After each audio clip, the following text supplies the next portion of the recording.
Hello বন্ধুরা, স্বাগতম আমার চ্যানেল মলয় দেবনাথ ব্লগস চ্যানেলে।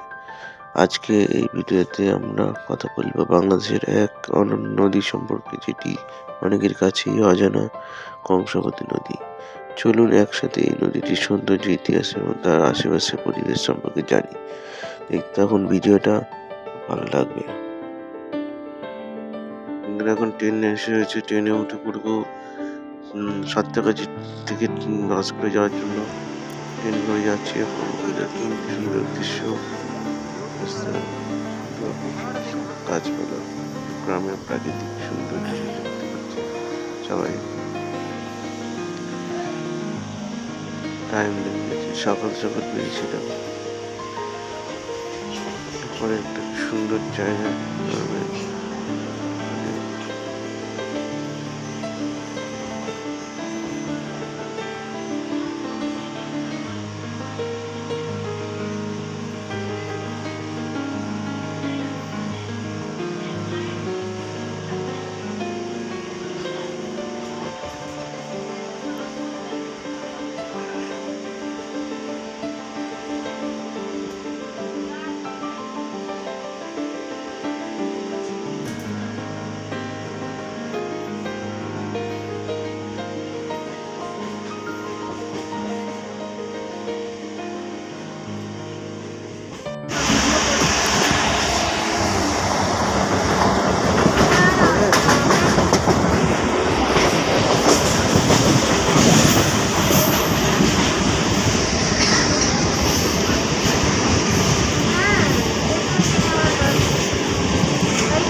রূপনারায়ণ নদীর উপর দিয়ে আমরা পার হচ্ছি। সুন্দর জায়গা।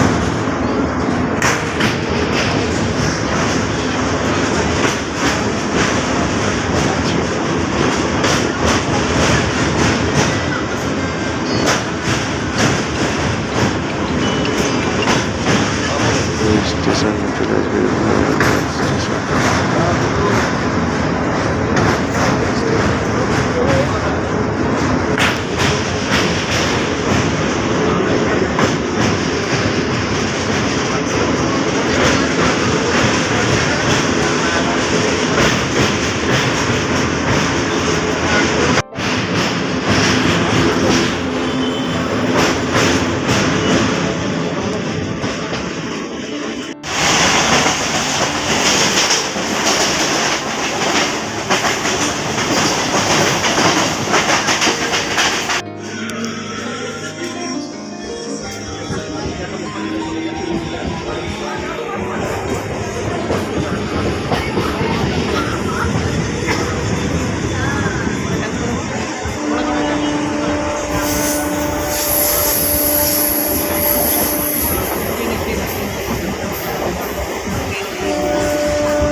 হ্যালো বন্ধুরা, দেখতে পাচ্ছেন সামনে কংসাবতী নদী, কি সুন্দর জল বয়ে যাচ্ছে, কি সুন্দর চারিদিকে দৃশ্য দেখতে পাবো সত্যি। কংসাবতী নদী বাংলাদেশের দক্ষিণাঞ্চলে অবস্থিত। এটি মূলত গোপালগঞ্জ জেলার মধ্য দিয়ে প্রবাহিত হয় এবং সেখানকার মানুষদের জীবন অঙ্গ। নদীটির দৈর্ঘ্য প্রায় ৩৫ কিলোমিটার।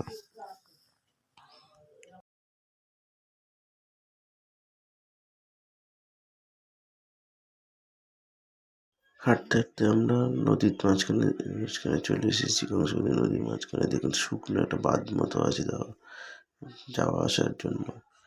জল একদম চারিদিকে দেখুন কি সুন্দর যাওয়া আসা ব্রিজ দেখুন, কংসাবতী নদীর উপর দিয়ে ব্রিজটা। জল দেখুন, পরিষ্কার জল। এই বালিগুলো নিয়ে তৈরি হয় এবং চারিদিকে কিরকম দূষণ হয়ে আছে দেখুন। নোংরা জলের ওপর চারিদিকে ছড়িয়ে আছে আবর্জনা। এই জন্য নদী দেখুন, আমরা এবারে এসে পড়েছি ভিতরের দিকে, একটু পাহাড় মতো। একটা স্কুল দেখা যাচ্ছে, একটা মন্দির আছে, সুন্দর প্রাচীন একটা মন্দির আছে। হেঁটে হেঁটে আমরা যাচ্ছি। এবার দেখা যাচ্ছে একটা স্কুল, বয়েজ স্কুল, অনেক পুরোনো স্কুলটা। দেখতে পাচ্ছেন সুন্দর গাছ চারিদিকে, বাঁশ বাগান চারিদিকে সুন্দর, একটা তাল গাছ চারিদিকে সবুজে সবুজে ভরা। মন একদম ভরে গেল দেখে। আমরা দেখছি চারিদিকে ঘর বাড়ি। আমরা একটা বাঁধের ওপর দাঁড়িয়ে আছি, যে বাঁধটা এখানকার নদীর তীরের যারা বাসিন্দাদের জন্য সুরক্ষা বাঁধ। এই বাঁধ না থাকলে এরা বাঁচতে পারবে না। যখন বন্যা হবে সব ভেসে চলে যাবে। সেই বাঁধ থেকে আমরা আস্তে আস্তে নিচের দিকে নেমে এসে হাঁটছি, নিচের দিকে নামছি। সুন্দর চারিদিকে বাঁধটা অনেকটা উঁচু, নিচের দিকে সব বাড়িগুলো, চারিদিকে গাছপালা সুন্দর। আমরা ভাবি গ্রাম সুন্দর না, কি সুন্দর। দেখো মন্দির, একটা মন্দির দেখেছি, একটা মন্দির আছে, আরো মন্দির জায়গা ঘুরতে পারিনি, বেশি জায়গায় যাওয়ার ইচ্ছে ছিল, যেতে পারিনি।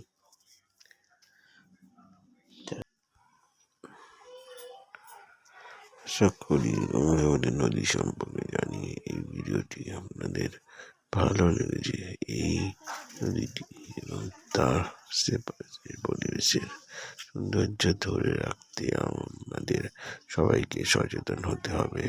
ভিডিওটি ভালো লাগলে লাইক এন্ড সাবস্ক্রাইব করতে ভুলবেন না। আবার দেখা হবে।